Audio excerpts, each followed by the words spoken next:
and welcome to today's video from the DCGist. Today we're going to be looking at output 3, the Freehand Graphical Representation output.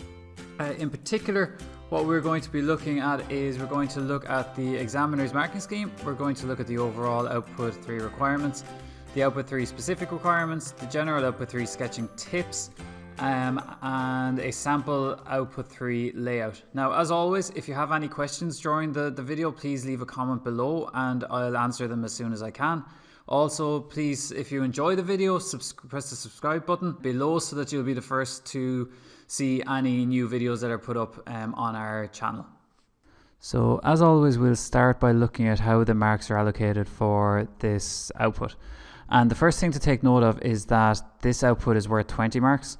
Output 1 and output 2 were worth 15 marks each. Okay, and that just shows that this output is really important to the overall project.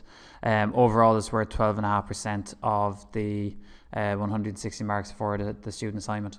So, like in output 1 and output 2, the criteria for grading in this output is split into 5, starting with the best, which is your H1, and going down to your worst, which is close to failing.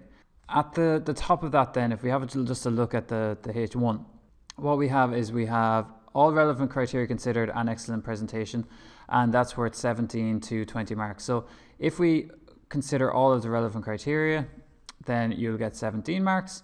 If you then make sure that the presentation is on point, then you'll get your 20. So in this presentation, there's 3 marks going for your presentation, and the reason for that is because this output is focused on sketching, and the way that you lay out and present your sketches is really important, because there's not an awful lot of writing in this output.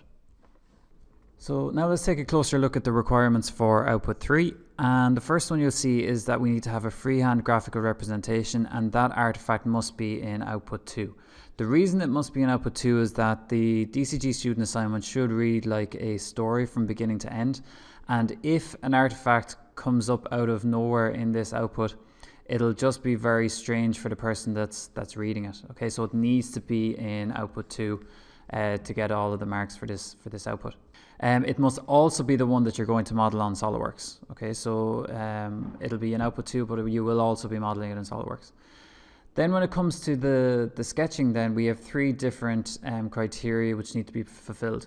Now the first one is proportion, and that is really looking at the relative size of each part of your sketch. Okay, so if you have a mouse and the front of the mouse is much too big compared to the back of the mouse, that will lose your marks for proportion. Everything should look as it looks in real life. The second one then is form and volume, and that is looking at the correct shape, okay? So that when somebody looks at it, they can actually tell what it is, and that it really looks very close to what the artifact actually should look like.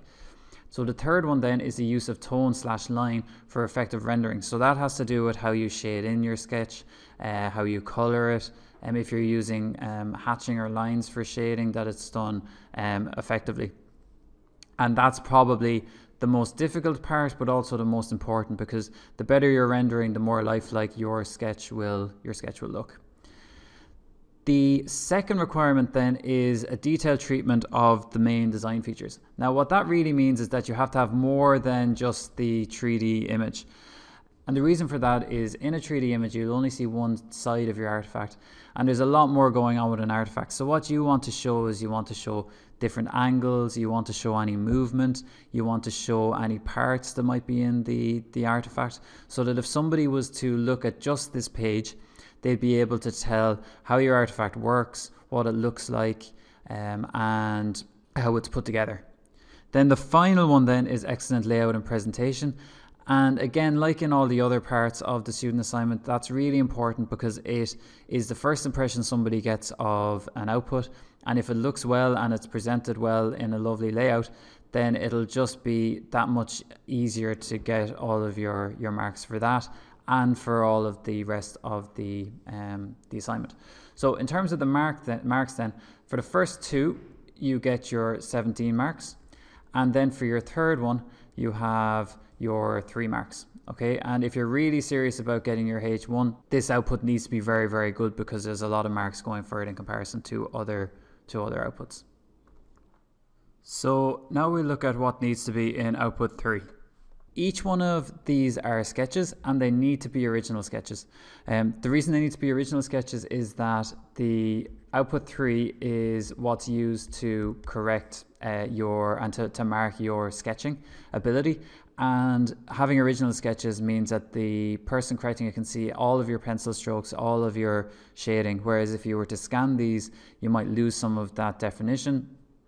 And also you might be able to do something on Photoshop to make your sketches better. So these are original and they are on your portfolio, not scanned. So the first one that we have is we need to have a large 3D image. Now, this large 3D image needs to be rendered, okay? You won't get the marks for this unless you have all of it rendered in either black and white or in color, but you need to make sure that it's rendered nicely and that the sketch looks exactly like the artifact that you're trying to sketch. Here's an example. This one is a tap that was made out of Chrome, and you'll see that the student used lots of rendering to show reflection of different parts and to show that it's a light material, but also that there's a direction for the light that is coming from, and you have your bright parts and you have your dark parts. The second type of view then that you need to have is you need to make sure that you have an exploded view. Now what the exploded view will do is it will show all of the parts of your artifact, and that can be important because it really helps somebody to see how something works. Okay, so you have all of your different parts here coming out of the tap, showing how the mechanism works, and it's very obvious to the person looking at it then exactly how the object works. The next one then is we'll have a look at a movement view. Now the movement view, what you're trying to do is you're trying to explain to the person looking at it how exactly your artifact is used. Okay, now this sketch doesn't need to necessarily be rendered, and it doesn't have to be that amazing of a sketch. It just needs to show how everything works. You'll see here that there's arrows used to show the movement, and also you have a lot of annotation in this one to explain to the person that's correcting it how exactly it works. The annotation is particularly important in that sketch. The next sketch that we need to have then is we need to have a detail view. Now a detail view can be taken of many different parts. Okay, it can be just a zoomed in version. It can be looking at lots of different parts and how they interact with each other, but what it's trying to do is it's trying to show the person that is correcting your assignment how exactly your artifact works, or maybe some little design aspect that isn't apparent in your 3D image, but you can show it in a zoomed in version of your detail view so that you can be sure that the examiner will see that nice little design feature in your artifact. Then you have an optional view, which is a sectional view, and that's if you want to show the examiner the inside of your artifact and how things go together. Now that's optional. If you can fit it in, it'd be great, but it's not a required sketch. Now the most important thing with this is that every sketch requires annotations, okay, and must be rendered, okay.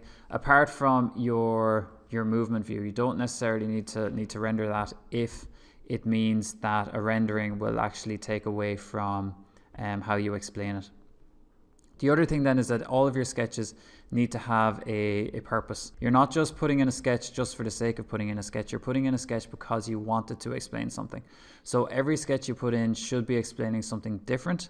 You don't want to repeat yourself in any of these because you only have one page, and there should be no reason to make the same point twice. So each different sketch should be talking about something different, and all of them put together should explain the artifact really well to the person that's correcting it. You will have learned a lot about sketching in your DCG classes, but I just have 5 tips to make sure that you show off your sketching to the best of your ability. Now the first one is to take a picture of your artifact to work from, or to find a picture online. And the reason I say that is because it can be much easier for people to sketch from an image rather than to sketch from something that's sitting in front of you, in terms of light and shade, in terms of rendering. Okay, it'll make your life a lot easier. The second thing is to sketch with colouring pencils, because it's the easiest way to show light and dark areas. So it's very easy to lean a bit heavier on a colouring pencil, or to be a bit lighter on a colouring pencil to show light and shade, in comparison to using markers. Markers, it's much more difficult to get those nuanced shading parts if you're using a marker. You could still do your shadows in marker because you want to get that real black look, but I would do all of the rest of your shading in colouring pencils. The third one then is to sketch and stick on. So you don't need to have each one of your original sketches all on one A3 sheet. Okay, you can sketch them on different sheets of paper and then stick them onto an A3 sheet in the end. And what that'll just mean is that it'll take the pressure off of your sketching, and it'll allow you to do the best sketch that you can possibly do without the pressure of worrying about ruining your entire sheet every time you do a new sketch. The fourth one then is to do each sketch many times and choose the best. So you're only going to put each sketch into your student assignment once, and your examiner is only going to see it once. But what that means is it gives you the opportunity to sketch lots and lots of times. So I might do it 5, 6, 7, 8 times, and then to choose the best one of those to stick onto your student assignment. And that'll give you the best opportunity of getting the marks for the ability that you have for sketching. The final one then is to use good quality paper. So this kind of is linked to the sketch and stick on one, in that the better quality of paper you have, the easier it is to do your shading, the easier it is for you to get a lifelike image of your artifact. And what you can do then is, if you do it on good quality paper, you can then stick it onto your A3 sheet in your portfolio, and you'll get the effect of having really, really nice sketches, even though the paper that you might be putting in your portfolio mightn't be quite as high quality.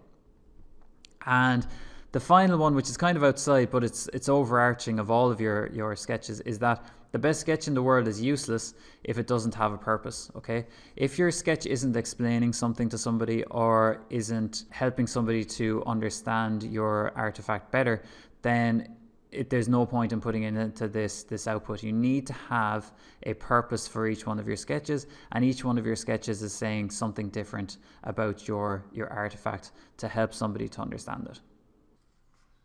So almost as important as your sketching in output 3 is your annotation, because your annotation really explains your sketches and your artifact to the person looking at your output 3. So I've just 4 tips here to help you make sure that your annotation gets your point across.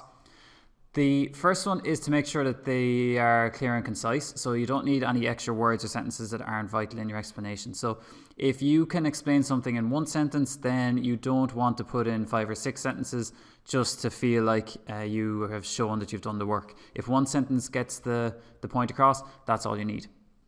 The second one then is always handwrite your annotations in upper and lowercase letters. So very few people actually write in uppercase all the time, and it can end up looking quite unnatural if that's how you do your annotation in your output 3. So I'd advise doing uppercase and lowercase letters when you're doing your annotation, just to make it look more natural and to give it more of your own personality.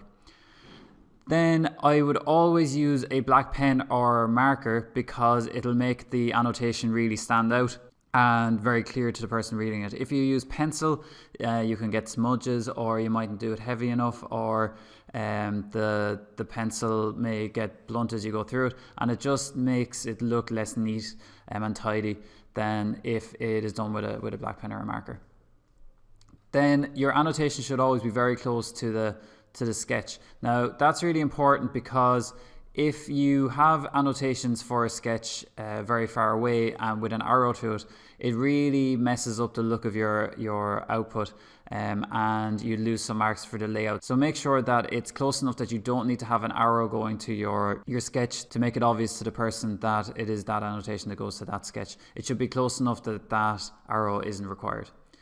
Then the last thing is, you should always think about this question when you are finished your output 3, and when you're thinking about your annotation and your sketches, is And the question is, if you give your output 3 to someone who's never seen your artifact before, will they understand how it works by looking only at your sketches and annotations? So you should be able to give this sheet to your parents or to a person on the street, and they should be able to understand how your artifact works, what it's made of, what it does, by just looking at your output 3.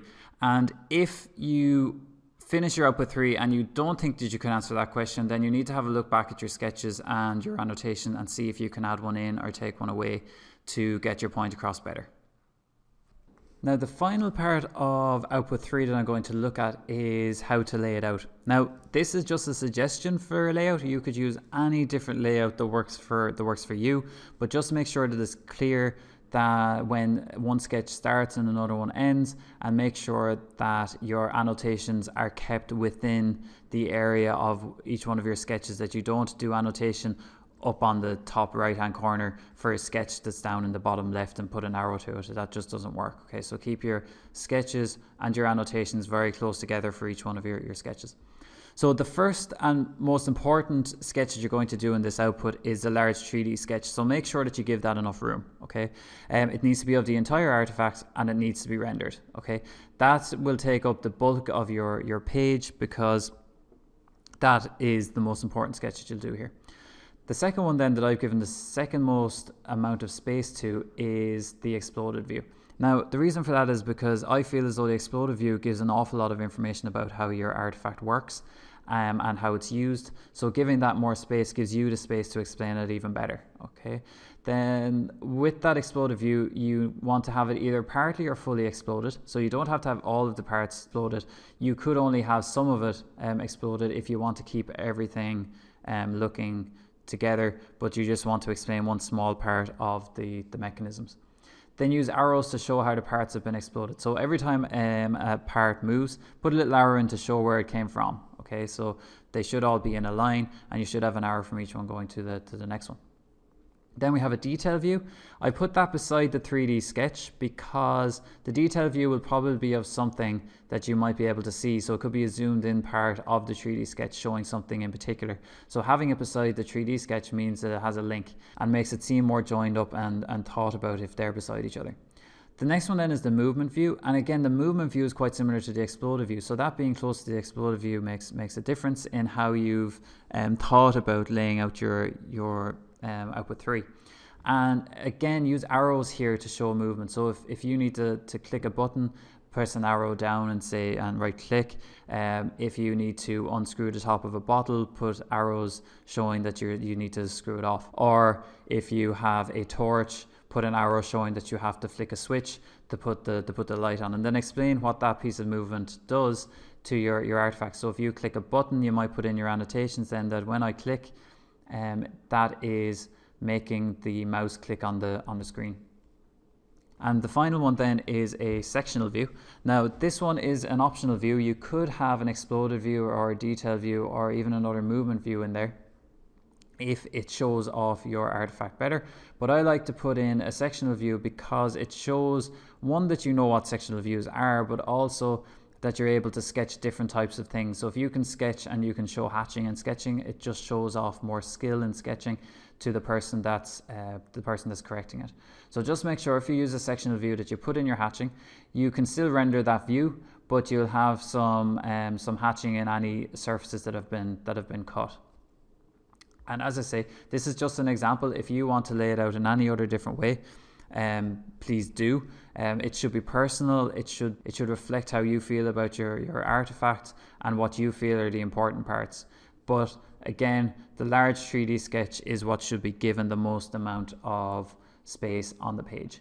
Another quick tip for this output is that when you're doing your annotations, try to fit in as many of the keywords into the annotations as you can. So they're the keywords that you had in output 1 or in your comparison. And what it just shows is that you have really thought about your research and you've really thought about your comparisons when you were doing your sketch in output 3, and it shows a progression from where you started in the beginning with your research and your brief all the way to output 3. That brings us to the end of our Output 3 videos. Once again, if you have any questions or had any questions during the video, please leave a comment below and I will get back to you as soon as I can. I really hope you enjoyed the video. If you did, please comment and subscribe to the DCGist to be the first to see new videos. You can also follow the DCGist on Twitter at the DCGist or on Facebook. And good luck with your Output 3 and I'll see you later.